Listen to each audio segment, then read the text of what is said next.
Heboh, dirilisnya satu DPO dalam kasus kematian pasangan kekasih asal Cirebon Vina dan Eki yang kini kembali viral di Polda Jawa Barat kemarin, menuai banyak kejutan dan juga reaksi dari pihak kuasa hukum almarhumah Vina.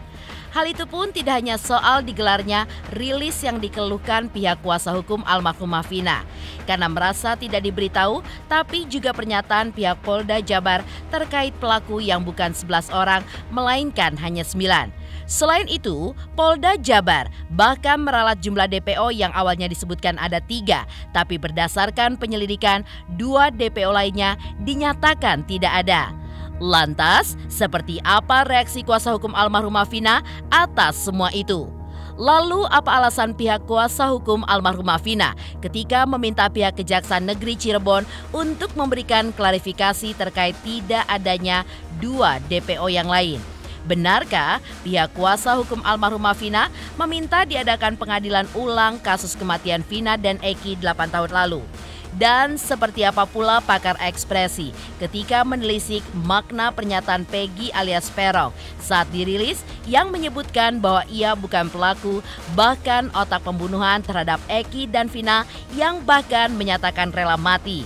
Seperti apa pula tanggapan para selebriti terkait kasus ini yang kembali viral? Pemirsa, bersama Intens Investigasi, kami hadirkan kabar terkini, terpercaya, dan teraktual. Tetapi sebelumnya, jangan lupa untuk like, subscribe, dan juga share channel YouTube ini.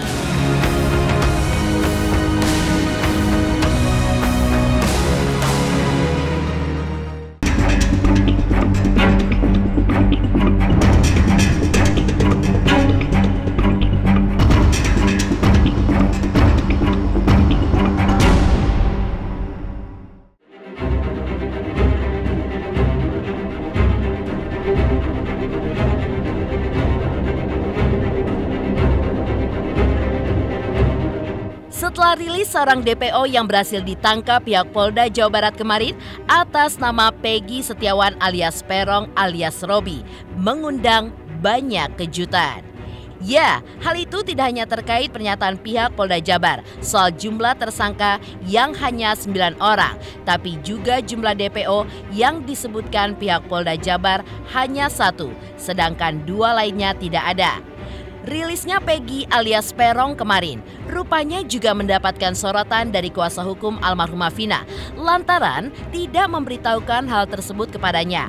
Bahkan pihak kuasa hukum almarhumah Vina mengeluhkan jika Polda Jabar terkesan menutupi aksesnya untuk mendapatkan beberapa informasi, termasuk soal DPO yang kini hanya dinyatakan berjumlah 1 orang.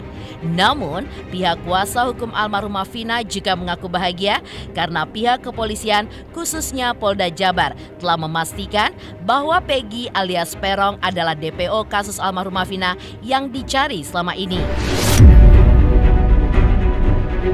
Saat ini kita sama-sama menyaksikan bahwa di sebelah saya telah berhasil diungkap 1 tersangka lainnya. Pengungkapan kasus dugaan tindak pidana turut serta melakukan pembunuhan berencana dan turut serta melakukan perbuatan kekerasan, memaksa anak melakukan persetubuhan dengannya, sebagaimana dimaksud dalam pasal 340 KUH Pidana, junto pasal 55 ayat 1 ke 1 KUH Pidana dan pasal 81 ayat 1 Undang-Undang RI nomor 35 tahun 2014 tentang perubahan atas Undang-Undang RI nomor 23 tahun 2002 tentang perlindungan anak, junto pasal 55 ayat 1 ke 1 KUH Pidana. TKP-nya pada hari Sabtu, tanggal 27 Agustus 2016, di lokasi lahan kosong di belakang bangunan showroom mobil, Jalan Perjuangan Majasem, Kampung Situ Gangga, Kelurahan Karya Mulya, Kecamatan Kesambi, Kota Cirebon. Sebagai pelapor adalah Rudiana. Tersangkanya saat ini PS alias Peron alias Robi Irawan. Kita yakinkan PS adalah ini. Kita sudah menyita sejumlah dokumen terkait dengan identitas, kemudian juga motor yang digunakan kita sudah dapat STNK-nya, walaupun motornya belum dapat, tetapi STNK kendaraan yang digunakan pada saat kejadian kita sudah mengamankan. Nah, kita meyakinkan ini dengan sejumlah dokumen, baik kartu keluarga, kemudian ijazah dan sebagainya, kita yakinkan bahwa ini adalah PS atau Peggy Setiawan. Dengan mengelabui lingkungan bahwa nama PS bukan lagi PS, tapi Robi, panggilannya Robi, itu dikuatkan dengan keterangan dari pemilik kos. Peran tersangka PS alias Peron alias Robi Irawan berdasarkan putusan pengadilan nomor 4 Pit.B /2017 /PN Cirebon tanggal 19 Mei 2017 atas nama terdakwa Hadi Saputra dan kawan-kawan, yaitu melempari korban Rizky dan Vina dengan menggunakan batu yang mengenai spakbor, lalu mengejarnya sampai di flyover.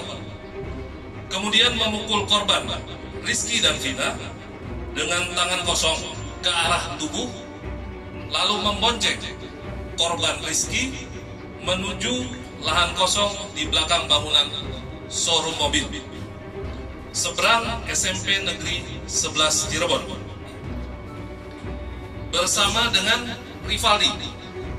Selanjutnya memukul dan menyabetkan samurai pendek berbentuk pipa ke korban Rizky dan memukul korban Vina dengan menggunakan tangan kosong. Terus saya tegaskan di sini rekan-rekan bahwa tersangka semua bukan 9, sehingga DPO hanya 1.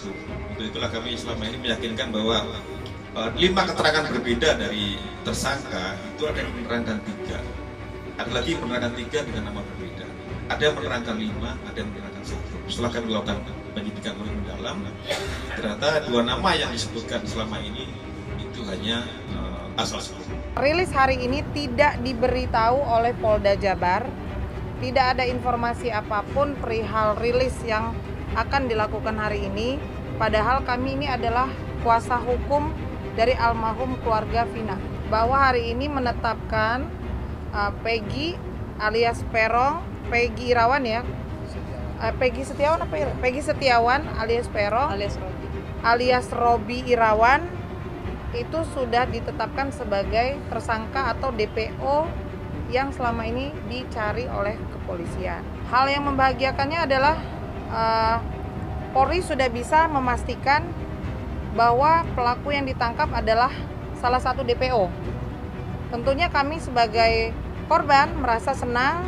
Ada hal juga yang membuat kami kecewa adalah kenapa Polda menyatakan bahwa 2 DPO tersebut itu tidak ada alias fiktif.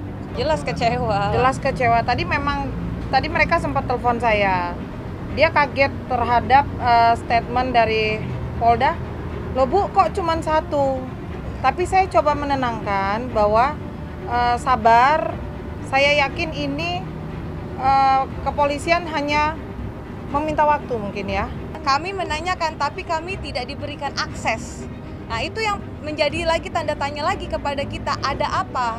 Harusnya pihak kepolisian itu membuka jalur akses, memberikan seluruh informasi secara jelas dan detail kepada kami. Kami pihak korban tidak mungkin kami setuju ada 3 DPO lalu dihilangkan, tidak mungkin. Jadi kita bertanya, apakah amar putusan itu betul atau tidak? Seperti itu. Kenapa bisa jadi ada 1 DPO saja, 2 DPO-nya hilang? Bagaimana ceritanya? Itu kami mau menanyakan hari ini, tapi aksesnya ditutup. Pihak kuasa hukum almarhumah Vina juga menanggapi pernyataan Peggy ketika dirilis Polda Jawa Barat kemarin, di mana ia menyatakan bukanlah pelaku dan juga otak pembunuhan. Bahkan ia pun menyatakan rela mati hingga berkali-kali. Di mata kuasa hukum almarhumah Vina adalah hak Peggy untuk mengatakan demikian.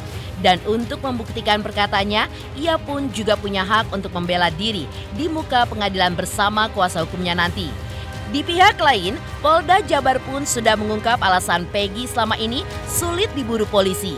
Selain pandai mengelabui, Peggy pun juga dikenal sebagai sosok yang ditakuti oleh para tersangka lainnya.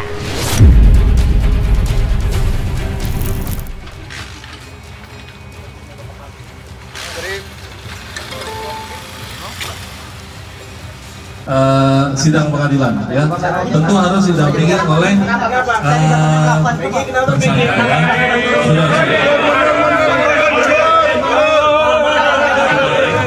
tunggu agar tertib rekan-rekan tunggu sabar ya kami persilahkan jadi nanti kita akan mendengarkan saya tidak pernah terus fitnah saya rela mati Oh ya itu hak dia saja, mau dia mengaku bukan sebagai pelaku atau rela dihukum mati, itu hak dia. Nanti biar kuasa hukumnya yang memberikan pembelaan terhadap dia. Kalau masalah bersalah atau tidak, kita yakinkan dia adalah Peggy yang seperti keyakinan pada Presiden hari ini. Terkait mungkin pertanyaan pertama ini pertanyaan paling banyak kami terima. Kenapa kok lama? Yang pertama bahwa pasca kejadian PS ini kemudian meninggalkan kampung halamannya, dia pergi ke Katapang sebagaimana tadi dijelaskan oleh Pak Kabid Humas, di sana dia tinggal satu kos bersama ayah kandung dan ibu tirinya. Namun PS tidak mengenalkan diri sebagai anak kandung daripada ayahnya. Di sana dia mengaku sebagai keponakan, demikian juga bapaknya mengenalkan kepada pemilik kos bahwa PS adalah keponakannya. Hal ini dikuatkan dengan keterangan pemilik kos yang sudah kita minta keterangan. Demikian juga nama sudah diganti, bukan lagi PS, baru menggunakan nama Robi. Yang kedua, kenapa kita sulit untuk menemukan ini, bahwa tidak ada satupun pelaku lain yang berani menerangkan bahwa PS ini orangnya. Padahal mereka tinggal di satu lingkungan, bahkan ada teman sekolah ataupun teman bermain. Jadi kenapa kesulitan kita selama ini seperti itu? Karena memang saksi yang berani menerangkan itu belum ada. Akhirnya kita ajak bicara para tersangka yang sudah vonis dari hati-hati, mereka menerangkan bahwa PS adalah ini orangnya, sehingga kami bermudah untuk melakukan pelacakan. Itu bukan ada alasan lain dari para tersangka ya, apakah memang dia melindungi ataupun PS ini sejauh mana sepak terjangnya di kalangan mereka, ada yang bilang takut dan sebagainya. Jadi ketakutan dari mereka saja, tidak berani menerangkan PS ini orangnya.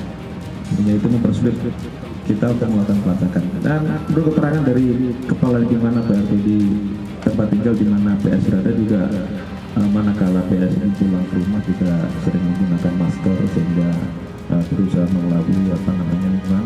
Dan dia kemarin pergi dari Cirebon sekitar tanggal 15-an ke Bandung menggunakan masker juga. Pihak kuasa hukum keluarga almarhumah Vina juga menyatakan jika semua fakta persidangan sebelumnya terkait kasus kematian Vina dan Eki adalah sumir. Karena itulah perlu dilakukan persidangan ulang. Selain itu, pihak kuasa hukum almarhumah Vina tetap berpendirian bahwa 2 DPO diyakini tetap ada dan wajib diburu oleh pihak kepolisian. Sekarang gini, kalau ini ditiadakan, harus bisa kepolisian menjelaskan fakta persidangan saat itu. Tentunya kan dakwaan itu kan berdasarkan isi BAP, ya kan? BAP, kemudian ada dakwaan, kemudian ada tuntutan, barulah putusan. Berarti kan selama ini patut diduga ada ketidakjujuran di dalam persidangan. Fakta persidangan benar ya? Betul. Benar. Bagaimana coba kalau produk hukum saja dikatakan fiktif? Nah, berarti kesaksian mereka patut dipertanyakan dong. Dan dikaji ulang, berarti harus ada persidangan ulang. Kalau begitu, berarti semua fakta persidangan itu dianggap tidak sah dong. Sumir. Berdasarkan putusan Ya berdasarkan putusan kami akan tetap tegas bahwa 2 DPO berdasarkan putusan itu kami yakin bahwa itu ada. Harus dan wajib dicari. DPO tidak ada itu asal sebut nama pada saat. Ya, itu sudah kami dalami. Ternyata yang 2 yang atas nama Dani dan Ade itu tidak ada. Jadi yang benar DPO 1. Terkait pernyataan pihak Polda Jabar bahwa DPO hanya 1, sedangkan 2 DPO lainnya tidak ada. Pihak kuasa hukum almarhumah Vina pun juga meminta klarifikasi dari pihak Kejaksaan Negeri Cirebon yang ketika itu menangani perkara tersebut. Pasalnya, nama 3 DPO tersebut termasuk Peggy alias Perong sudah tertuang dalam BAP yang menjadi landasan hukum beberapa orang yang telah divonis penjara 8 tahun silam terkait kasus Vina dan Eki. Meski demikian, Polda Jabar tetap meminta kepada masyarakat untuk melaporkan kepada pihaknya jika mengetahui masih ada tersangka lainnya dan menyertakan barang bukti saat melapor. Jadi memang di dalam amar putusan ya, amar putusan ini bacakan Tan. Baca Tan. Saya bacakan, ada beberapa barang bukti, singkatnya, semua barang bukti tersebut di atas dikembalikan kepada penyidik Reskrim Polda Jabar untuk dipergunakan dalam perkara lain, yaitu atas nama Saudara Andi, Saudara Dani, Saudara Peggy alias Perong. Jelas itu. Jadi, ada putusannya. Jadi di dalam amar putusan ini sudah jelas dalam kurung sebagai DPO. Sebagai DPO yang harus dicari. Jadi pertanyaannya, siapa yang paling bertanggung jawab atas kematian Vina dan Eki kalau 2 DPO itu dihilangkan? Apakah serta-merta kami selaku kuasa hukum percaya begitu saja? Ayo, apakah kami harus tinggal diam? Berarti selama ini tentunya yang harusnya bekerja adalah siapa? Kejaksaan, nah, betul. Sudah tahu kan? Gitu. Jadi kami tidak mau tahu, kami tahunya yang berdasarkan keputusan itu ada 2 nama lagi. Kami hanya memperjelas bahwa di dalam putusan tersebut sudah tertuang 3 nama DPO. Seharusnya karena ini sudah terjadinya produk hukum, ya, berarti kan yang harus bersinergi kejaksaan dengan kepolisian. Meminta klarifikasi kepada kejaksaan sepertinya seperti itu. Ya. Kenapa? Karena menurut kami bahwa dengan adanya 3 DPO berdasarkan putusan, namun hari ini polisi mengatakan bahwa ini tidak ada, maksudnya hanya 1 dan 2 tidak ada, itu berarti sama saja polisi mengatakan bahwa kerja penyidikan di tingkat penuntutan itu tidak maksimal. Begitu juga dengan kepolisian. Nah, perlu teman-teman ketahui bahwa serangkaian tuntutan yang ada itu karena berdasarkan berita acara di penyidikan. Meminta klarifikasi kepada kejaksaan yang menuntut perkara tersebut, yang memegang perkara tersebut. Perihal hilangnya 2 DPO ini, dan tentunya ini menjadi PR besar lagi. Akhirnya bukan hanya kepolisian tapi kejaksaan. Ya. Kenapa juga kejaksaan tidak bekerja selama ini? Pertanggungjawaban atas amar putusan. BAP menyatakan ada 3 nama itu. Putusan menyatakan ada 3 nama itu. Lalu tiba-tiba pada saat 1 DPO tertangkap, 2 DPO-nya dinyatakan fiktif. Tidak ada fiktif. Itu harus bertanggung jawab. Siapa yang bisa bertanggung jawab? Silahkan. Saya mudah-mudahan Bapak Presiden bisa turun tangan dalam hal ini. Tidak ada lagi yang bisa menyelesaikan ini kecuali memang Bapak Presiden Joko Widodo. Seperti itu. Jadi ya, karena pihak masyarakat ya, jadi kita tidak bisa, mungkin aja pihak masyarakat sekarang sudah hilang kepercayaan. Berarti Bapak Presiden harus turun tangan ini Pak.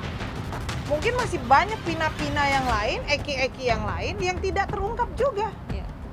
Sekian lama menunggu, sekian lama berharap akan ada keadilan, tahu-tahu sudah dapat 1 orang, 2-nya dihilangkan. Dan tidak ada yang bisa bertanggung jawab. Udah terjadi produk hukum juga. Jadi tidak ada tersangka lain. Namun apabila nanti di kemudian hari muncul tersangka lagi, ya kami akan periksa. Tapi sejauh ini fakta di dalam penyidikan kami, tersangka atau DPO adalah 1, bukan 3. Jadi semua tersangka jumlahnya 9, bukan 11. 8 melakukan persetubuhan, yang 1 tidak. Apabila masyarakat mendapat informasi terkait masih adanya tersangka lain dalam perkara pembunuhan Vina Eki atau Vina Rizky, dapat menginformasikan kepada penyidik di Treskrimum Polda Jabar dengan disertai bukti-bukti. Beralih dari kuasa hukum keluarga almarhumah Vina yang mempertanyakan hilangnya 2 DPO selain Peggy alias Peron. Lantas, seperti apa telisik pakar ekspresi mengenai gestur Peggy alias Peron saat dirilis di Polda Jawa Barat kemarin? Pemirsa, jangan lupa saksikan terus Intens Investigasi. Dan pastikan jangan lupa untuk like, subscribe, share, dan juga komen jelang 3 juta subscribers channel Intens Investigasi.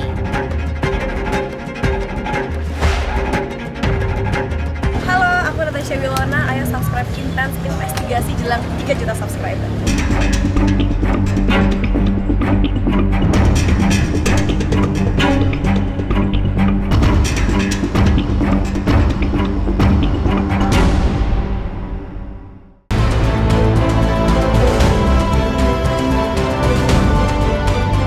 Tabir di balik kasus kematian sepasang kekasih Eki dan Vina di Cirebon masih berusaha diurai.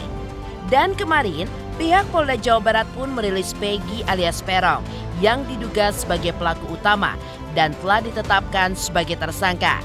Ekspresi dan gestur Peggy pun menuai tanda tanya, sehingga mendorong pakar ekspresi untuk berusaha mengulik arti di baliknya. Saat dirilis, Peggy pun tampak menggeleng-gelengkan kepala ketika polisi menceritakan kronologi kejadian. Namun, pada bagian lain, ia pun justru menundukkan kepalanya. Lantas, seperti apakah pakar ekspresi ketika menelisik arti ekspresi dan gestur Peggy tersebut? Lalu apa patokan ekspresi orang yang bersalah dan tidak bersalah di mata pakar ekspresi? Dan bagaimana pula dengan ekspresi Peggy?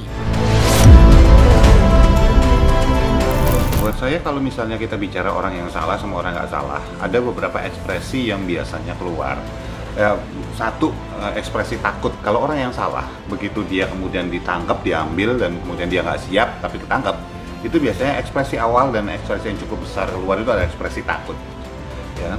Tetap, dan orang yang tidak bersalah, biasanya ekspresi awal yang ketika ditangkap dan dituduh melakukan sesuatu yang tidak dia lakukan, ada ekspresi marah dibarengkan dengan ekspresi takut, tapi ekspresi takutnya sedikit, ekspresi marahnya biasanya masih menggebu-gebu dalam waktu cukup lama. Dalam kasus Peggy yang kemudian dalam rilis yang disampaikan oleh Polda, buat saya subjek ini yaitu Peggy tidak sama sekali tidak memunculkan ekspresi marah buat saya.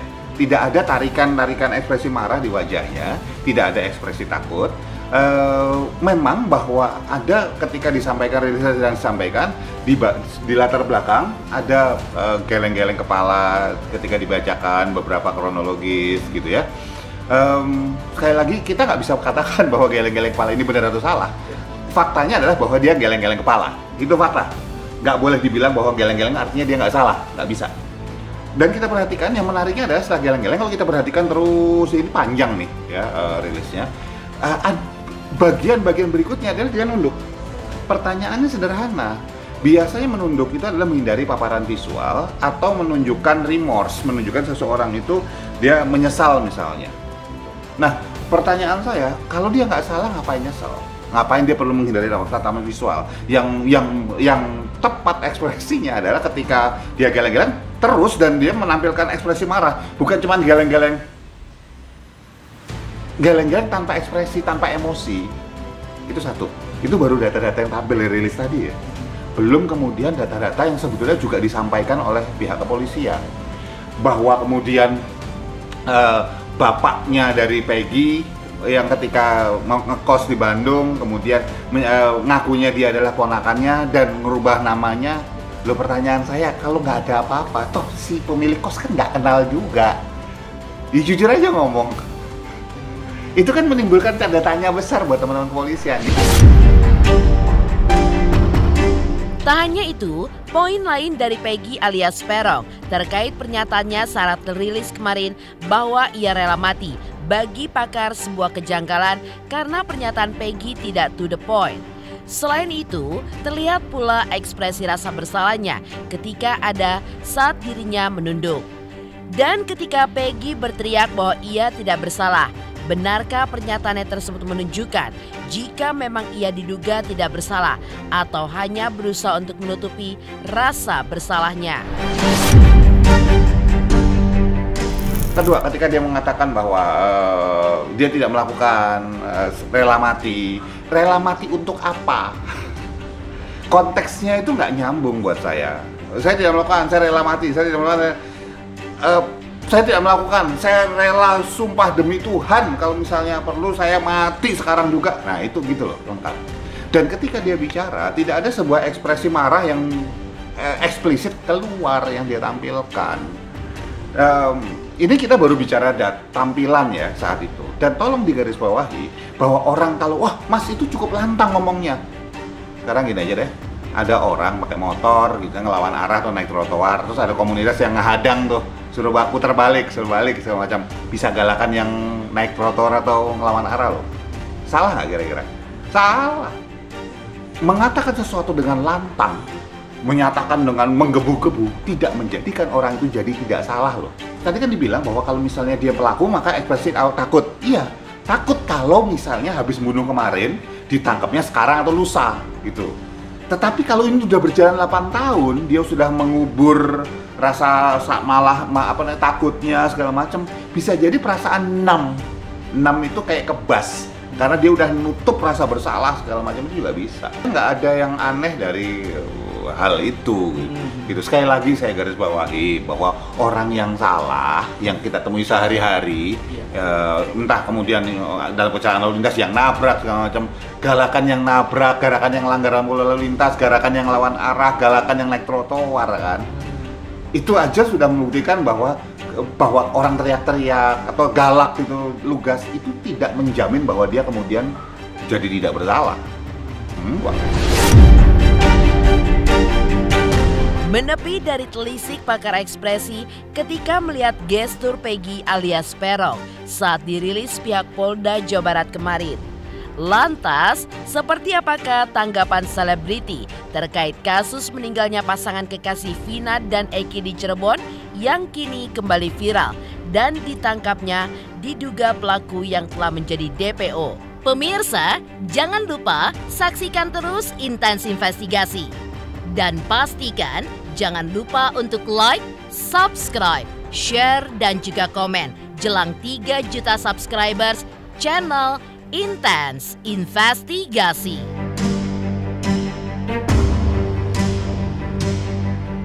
Halo, saya Doni Damara. Ayo, subscriber Intens Investigasi jelang 3 juta subscriber.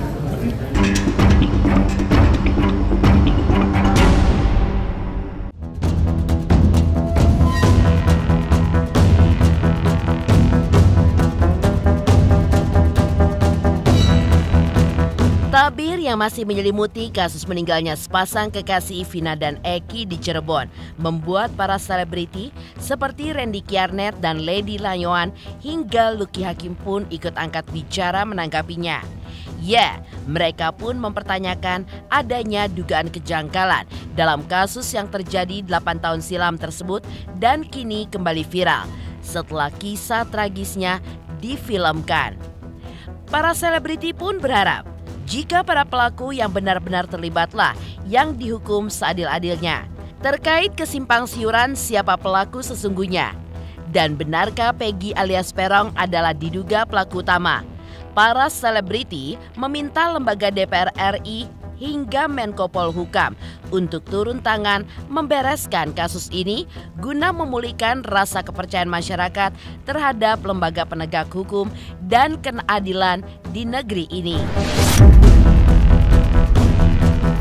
Asisten aku bilang katanya yang ditangkap itu nggak ada piercingannya, katanya yang pelakunya itu ada bekas piercingan. Ya itu gimana tuh? Itu nggak ngerti tuh.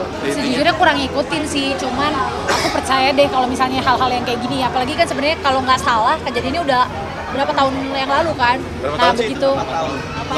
8 tahun. Iya. 8 tahun? Iya. Jadi begitu. Jadi baru-baru keluar gara-gara film. Wah keren tuh film, jadi berkat tuh. Iya, jadi apa namanya? ya pasti kasihan sih sama keluarganya ya. Berempati juga sama keluarganya. Pasti gimana ya, udah kehilangan gitu kan, udah kayak gini gitu. Tapi aku percaya sih kalau suatu kejahatan tuh nggak akan ada yang bisa ngumpet gitu. Siapapun pasti ada waktunya. Pasti kan polisi juga punya caranya sendiri, ya institusi besar. Tapi kalau menurut aku sih, aku mungkin lihat dari segi positifnya aja ya. Dari filmnya sendiri kan berarti membantu proses investigasi, membantu kasus ini terbongkar lagi, akhirnya bisa membantu juga pelaku-pelakunya bisa dicari lagi kan. Ini kan yang lebih penting positifnya kan berarti keluarga korban nih akhirnya bisa dapat jawaban akhirnya berkat dari film yang tayang, bukan masalah viral aja tapi mereka jawaban nih, ini pembunuhnya nih kemana, akhirnya bisa ditangkap, bisa dicari lagi, bisa terungkap. Kalau aku sih selalu yakin sih polisi itu pasti punya barang bukti yang kuat, maksudnya enggak sembarangan. Intinya sih kita lihat aja lah prosesnya dari kepolisian seperti apa. Kalau masih penyelidikan tuh kita juga nggak bisa ngomong kan. Selama 8 tahun, kenapa DPO-nya 3 tidak pernah ditemukan selama 8 tahun? Lalu setelah difilmkan menjadi film dan viral, baru ketangkaplah DPO-nya. Ini kan sayang, artinya publik menjadi bilang bahwa tidak viral, tidak ditangani. No viral, no justice. Dengan ditangkapnya DPO yang sudah 8 tahun menghilang, lalu tiba-tiba tertangkap dan dia adalah seorang kuli bangunan. Ini menjadi pertanyaan publik. Pertanyaan publiknya, kenapa seorang kuli bangunan bisa menghilang selama 8 tahun dan tidak ditemukannya di tengah gunung ataupun di dalam kawah atau dalam samudra. Ternyata dia ada di pemukiman biasa gitu. Ini menjadi sangat mengherankan, selama 8 tahun dia bisa menghilang tanpa operasi wajah dan lain-lain. Lalu mengherankannya lagi ketika ditangkap dan dilakukan press conference, tiba-tiba si DPO ini yang sudah tertangkap bilang bahwa dia tidak melakukannya, saya tidak bersalah, bahkan saya rela mati untuk itu. Nah, ini pertanyaan publik lagi nih. Ini tolong harus segera di-clearkan. Harapan saya Komisi 3 DPR RI berkenan untuk membuat pansus untuk kasus ini, atau mungkin juga dari Menko Polhukam juga lebih melihat ini dengan detail dan jelas supaya masyarakat tidak dibingungkan oleh kasus ini, semua orang tidak terpecah belah, kegaduhan ini segera tertangani dan tentu saja keadilan bisa didapatkan oleh keluarga korban. Dan kejelasan hukum untuk orang-orang yang memang dihukum karena dia memang melakukannya. Jangan sampai orang dihukum tapi merasa tidak melakukan. Dan ini perlu dibuktikan. Jadi harapan saya kasus ini bisa ditangani dengan transparan, profesional, demi kembalinya kepercayaan publik terhadap institusi penegakan keadilan di negeri ini.